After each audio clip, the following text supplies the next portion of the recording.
She combined these qualities with warmth, humor, and an unerring ability always to see the best in people. The pen barely touched the paper before the balance of power inside the palace changed. King Charles had been presented with Camilla's urgent request to take personal control of the Queen Mother's sealed private archive and its associated ceremonial collection. But moments before approval, a forgotten document bearing the Queen Mother's own instructions was placed before him. Charles read one paragraph twice, looked directly at his wife, and did something no one in the room expected. He blocked her bid completely. Before we go deeper into what this really means for the royal family, make sure to subscribe so you don't miss a single update. Charles did not speak. He removed his spectacles, placed them beside the unsigned authorization, and let the silence deliver the verdict before his voice did. The recovered memorandum, a formal written instruction preserving a royal decision beyond its author's lifetime, stated that the Queen Mother's correspondence, files, and ceremonial objects could never be absorbed into the personal household of a future consort. They were to remain under the sovereign's protection and pass into the custody of the direct heir's office. Camilla understood what that meant. This was not a dispute over storage rooms, letters, or labels. Control of the archive would have allowed her household to decide who could inspect the papers, what might be released, and how the Queen Mother's memory would be presented during royal commemorations, official events honoring a royal figure's life and service. Losing that authority meant losing the power to shape a legacy larger than her own. Camilla broke the silence. She asked whether the king was prepared to humiliate her over instructions written decades earlier. Charles answered that age did not weaken authority.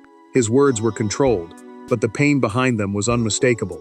She had expected his support to be automatic. Instead, he had chosen a dead matriarch's command over his living wife's appeal. Shock deepened when a palace aide stepped forward and explained that the memorandum was only the first document. A second sealed envelope contained the Queen Mother's explanation for the restriction. It referred to influence, rivalry, and the danger of allowing royal memory to be rewritten by whoever held temporary power. Charles ordered the transfer suspended. Camilla turned toward the closed archive box and realized that the papers might reveal why she had been blocked.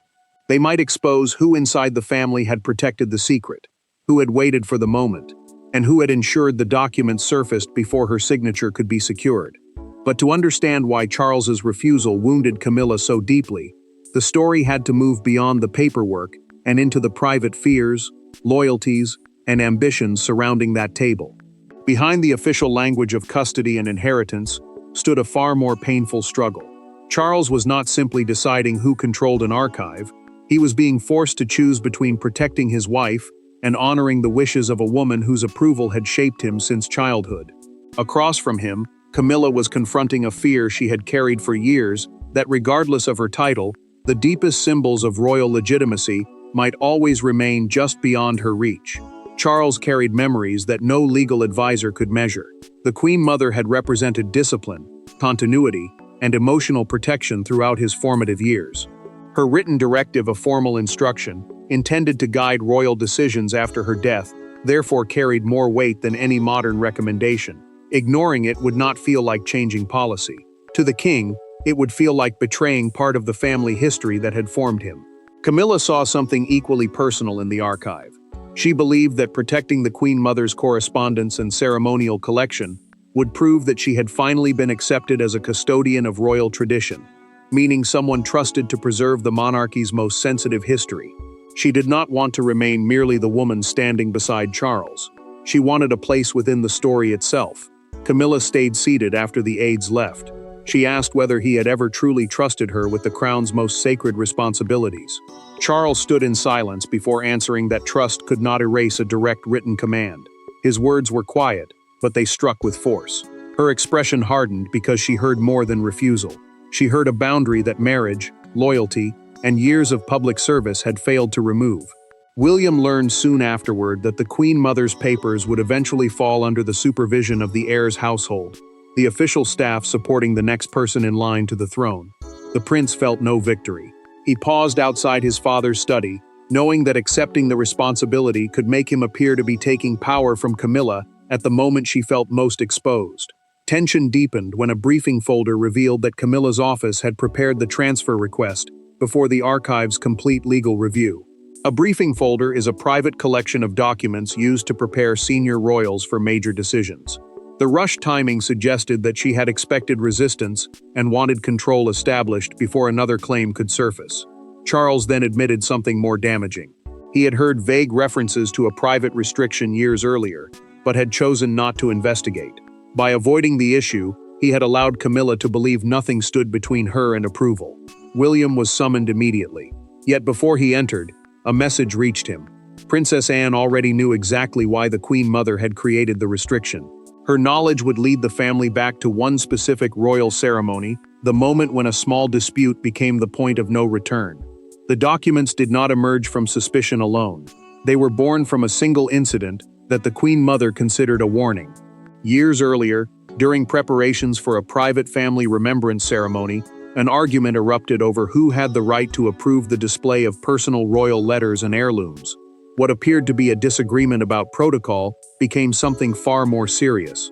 The Queen Mother watched one office attempt to reshape another woman's place in history, and resolved that her own legacy would never face the same fate. The dispute began during preparations for a Windsor Memorial Exhibition, a private royal display created to preserve letters, objects, and personal memories connected to a deceased family member. A senior household official ordered several handwritten letters removed because their contents challenged the carefully approved public story. The Queen Mother witnessed the decision, demanded the letters be restored, and refused to let convenience become a substitute for truth. Princess Anne stood beside her when the argument reached its breaking point. The Queen Mother closed the exhibition folder, dismissed the officials, and said, "Private history must never become the property of whoever holds temporary influence." Anne understood that the words were not merely an angry reaction. They were a warning. Days later, she signed as a witness to the memorandum created after that confrontation. The Queen Mother spoke more openly that evening in a private sitting room. She told Anne that royal memory could be destroyed without burning a single page. All it required was controlling what others were allowed to read. Her anger remained cold and disciplined, which made it far more frightening. She had seen how easily silence could be dressed as dignity, and she refused to let the same method be used against her own record. Charles learned that a directive had been drafted, but he never asked to read it. The future king feared that opening the document would force him to confront a conflict between inherited family loyalties and the personal life he hoped to build. His silence felt easier then. Years later, that silence would become the very reason Camilla believed no restriction stood in her way. The memorandum was designed to prevent any future consort's household from gaining unilateral control, meaning authority exercised by one side without approval from another.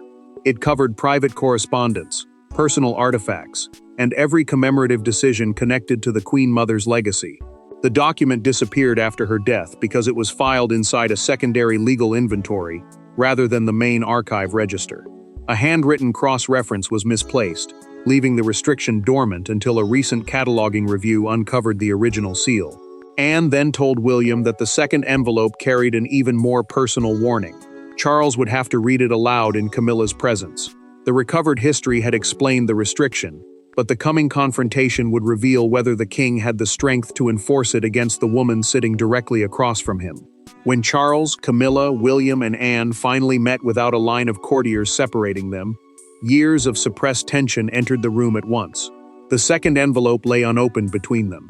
Camilla demanded that Charles reject the document as an outdated interference from another era. Anne refused to move. William remained silent. Then Charles broke the seal and read the Queen Mother's warning aloud. A warning so direct that Camilla immediately accused the others of using a dead woman's voice to strip her of authority. Charles had placed 3 folders on the table inside his private library.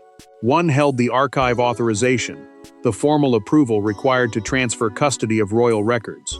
Another contained the Queen Mother's memorandum. The third carried Camilla's request. No aids remained to soften the language or interrupt the anger. Every word now belonged to the family. Charles read slowly. The document stated that a royal spouse could serve the crown faithfully and still be denied control over records capable of changing dynastic memory, the official story preserved about a ruling family across generations.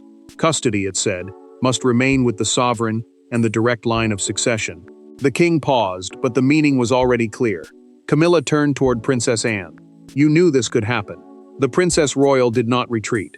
She admitted that she had known the instruction existed because she had witnessed its creation, but she had never known where it was stored until the cataloging review uncovered it.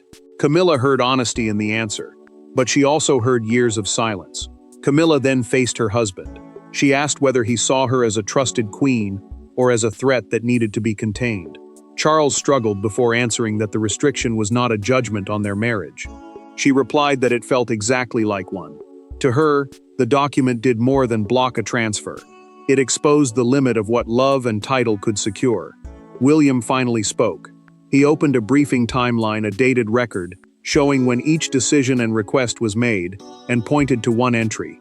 Camilla's office had demanded immediate physical transfer of the archive 48 hours before the legal inventory was due to reopen. The timing was impossible to ignore. Camilla did not deny it. She admitted that she wanted the collection secured before competing households turned it into another fight over status. Her confession revealed fear, not a hidden crime. Yet it also confirmed that she had tried to establish control before every restriction became known. Charles closed her folder. The application was denied. Anne broke the silence with a colder warning. Stopping Camilla's transfer was only the first step. The palace now had to decide who would hold permanent authority over the collection. That decision would reveal where royal power truly rested, not merely in marriage or title, but in the legal machinery surrounding the crown and the person prepared to activate it. Camilla had lost the immediate argument, but the deeper battle concerned what would happen next. The Queen Mother's papers could not remain suspended forever, and whoever received permanent supervisory control would gain influence over future exhibitions, commemorations, biographies, and access requests. Charles still held the crown, yet the recovered clause deliberately divided authority. He could protect the archive during his reign, but he could not transfer it into Camilla's household. The final custodial structure required the written participation of William as the direct heir. Charles studied the clause with William beside him. Sovereign protection meant that the king remained responsible for safeguarding the collection as head of the monarchy, while joint approval authority required both his office and the heir's household to approve access, relocation, publication, or ceremonial use. Neither side could act alone. The structure mattered because it prevented one person from shaping the archive to suit a private interest. William read the wording again and felt the weight settle on him. He told his father that he did not want authority that appeared to come at Camilla's expense. Charles answered that refusing the responsibility would not heal the family. It would only abandon the duty placed before the future king. The prince understood the warning. Silence could look compassionate, but it could also leave the archive vulnerable. Charles then admitted what he had avoided saying. He had spent too many years delaying decisions that might cause personal pain. The king turned the Queen Mother's memorandum face down and confessed that his earlier silence had allowed expectation to harden into entitlement. Camilla had come to believe approval was inevitable, because he had never told her that a forgotten restriction might stand in the way. Anne removed the final doubt. She produced a certified witness page, a legally verified copy confirming who signed a document and when. Her signature appeared beside the date of the Windsor exhibition dispute. The Princess Royal had witnessed the Queen Mother create the restriction, and that record made it impossible to dismiss the memorandum as an informal note or unfinished thought. Camilla still held one powerful advantage. As queen, she retained ceremonial influence over how royal decisions were presented to the public. Her office could recommend whether the announcement sounded administrative, personal, or openly punitive. She could not control the archive, but she might still control the story surrounding her defeat. The struggle shifted almost immediately. Before the palace statement was completed, Camilla returned her proposed wording with one crucial change. Every reference to the Queen Mother's restriction had disappeared. In its place, the failed transfer was described as a voluntary withdrawal made in the interest of unity. Charles had stopped her from controlling the archive. Now he faced a second test, whether he would allow her to control the truth about why she had lost it. The consequences began not with shouting, but with a draft statement placed beneath Charles's hand. Camilla's version described the transfer request as a routine proposal that she had graciously chosen not to pursue. It mentioned no recovered memorandum, no restriction, and no intervention by the king. Charles read the page once and pushed it back across the desk. For the second time that day, his signature did not appear where Camilla expected it, and this refusal threatened to make their private disagreement visible to the entire country. Charles now faced two competing versions of the truth. Camilla's office wanted language built around unity and voluntary restraint, while his advisors urged him to confirm that newly reviewed instructions required the archive to remain outside the Queen's personal household. A palace statement is an official public explanation issued on behalf of the monarchy, and every word would shape how the decision was understood. The wording mattered because Camilla's standing depended on it. If the request appeared voluntary, she could preserve dignity and avoid the impression that she had been overruled. If the restriction was named openly, the public would know that Charles had blocked her. The same sentence would also decide whether the Queen Mother's directive was treated as binding royal intent or quietly buried as an inconvenient piece of history. Camilla received the rejected draft alone. She removed her reading glasses, folded the page once, and placed it inside a drawer rather than tearing it apart. The Queen Consort said nothing, but her restraint carried more pain than anger. She had lost the archive. Now she was losing control over how that defeat would be described. Charles accepted the cost in a private conversation with his secretary. He said the statement had to remain truthful, even if that truth caused pain inside his marriage. His voice faltered, but the king refused to replace the word blocked with softer language, suggesting mutual agreement. Protecting Camilla from embarrassment, he decided, could not require deceiving the public. Fear moved quickly through the household. Courtiers who had supported the rapid transfer began distancing themselves from the request. Meeting notes were revised, appointments disappeared from the calendar, and one senior aide returned an archive access card that had already been prepared. The retreat showed how many people had believed approval was certain. Fresh concern followed when catalogers found references to private correspondence about titles, precedence, and the treatment of royal spouses. Precedence means the formal order deciding who ranks ahead of whom during royal duties. The papers could now alter how several family decisions were understood. Camilla made one final request that evening. She asked Charles to meet her without advisors, documents, or prepared language, only as husband and wife. For the first time since the papers surfaced, the argument would leave the machinery of monarchy behind and confront the wound beneath it. With the offices emptied and the folders removed, Camilla no longer argued about legal authority. She sat opposite Charles and admitted what the archive had come to represent. She had not pursued it merely for administrative control. She wanted proof that the monarchy trusted her with something emotionally sacred, something inherited rather than created for her convenience. Charles listened without interruption. Then she confessed the fear beneath her desperation, that history would always preserve her as an outsider standing beside the crown, never fully within it. Camilla spoke more honestly because no secretary was recording the exchange and no legal paper separated them. The private drawing room had stripped away the institutional buffer, meaning the officials and procedures that normally protect senior royals from direct emotional conflict. She could no longer hide behind policy. Charles could no longer answer as though the matter were only constitutional. Camilla told him that control of the Queen Mother's archive would have meant acceptance from the dynasty's past, not merely power granted by her husband in the present. She believed the collection could prove that she had been trusted with something no title alone could secure. Without that trust, every honor still seemed to carry an invisible condition. Camilla's voice tightened as she admitted that each new position had been followed by the same unspoken judgment. People accepted the title, she said, but not always the woman holding it.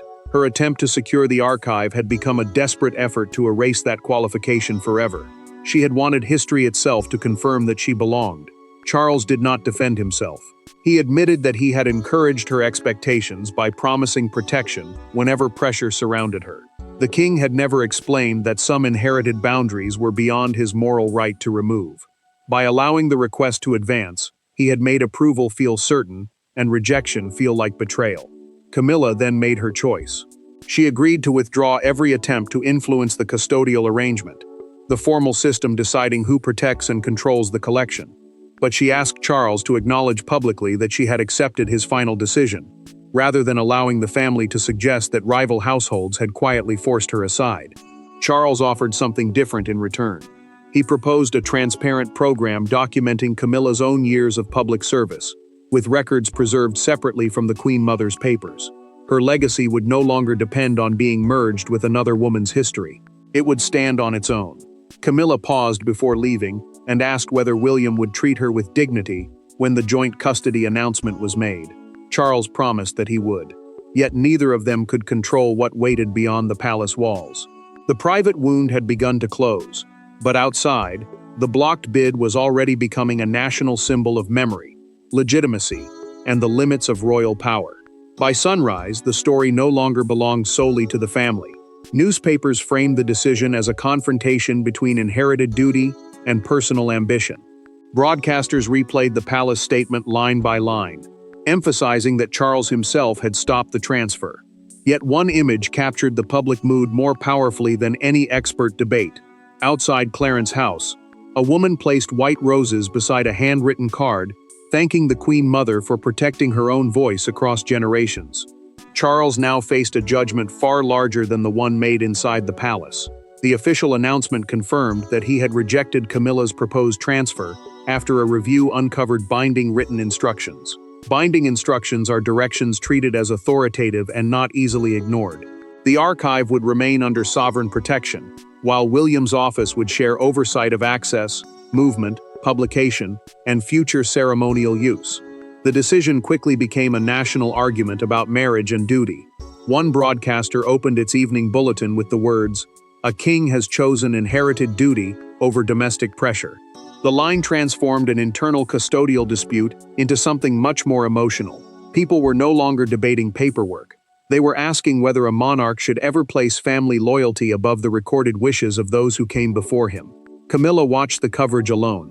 She listened as commentators described the blocked request, the recovered memorandum, and the Queen Mother's warning about control. When the program showed an image of the late royal matriarch, the Queen Consort lowered the volume but did not turn off the television. Her silence carried the humiliation of seeing a private wound turned into public judgment. William refused to deepen that humiliation.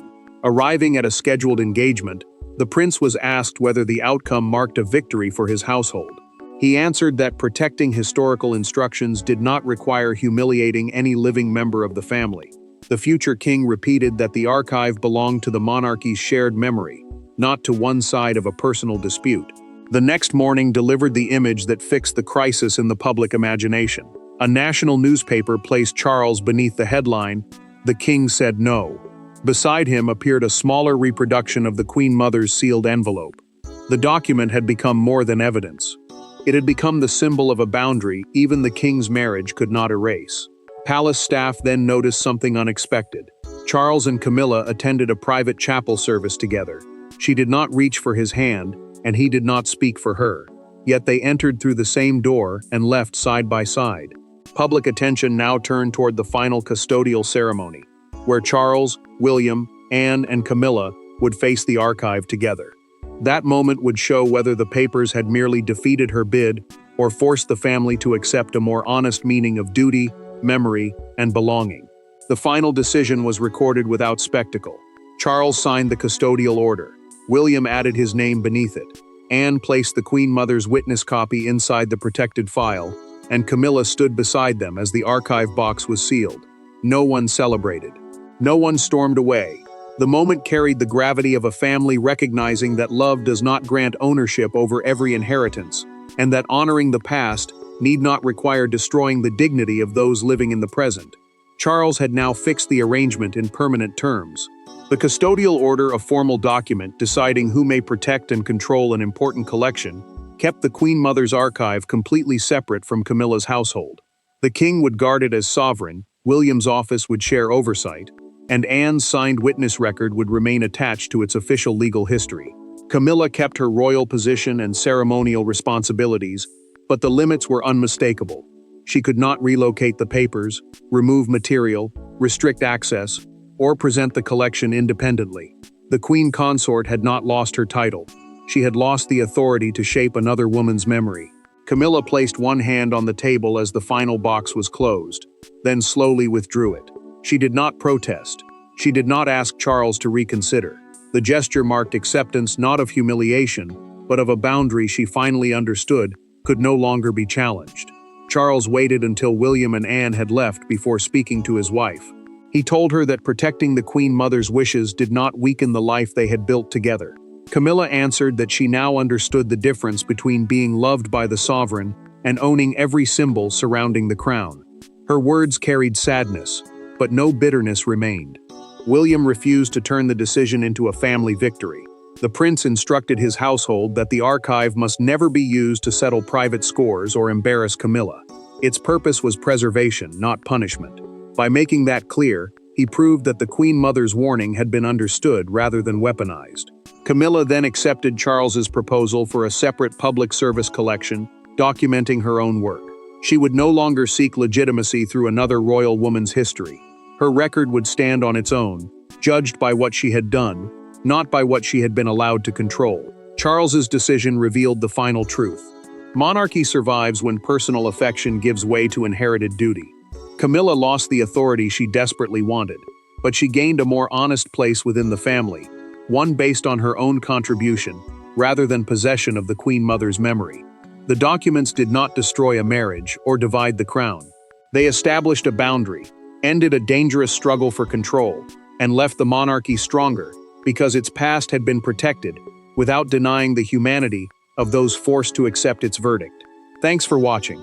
Please don't forget to like and subscribe, and we will see you in next one.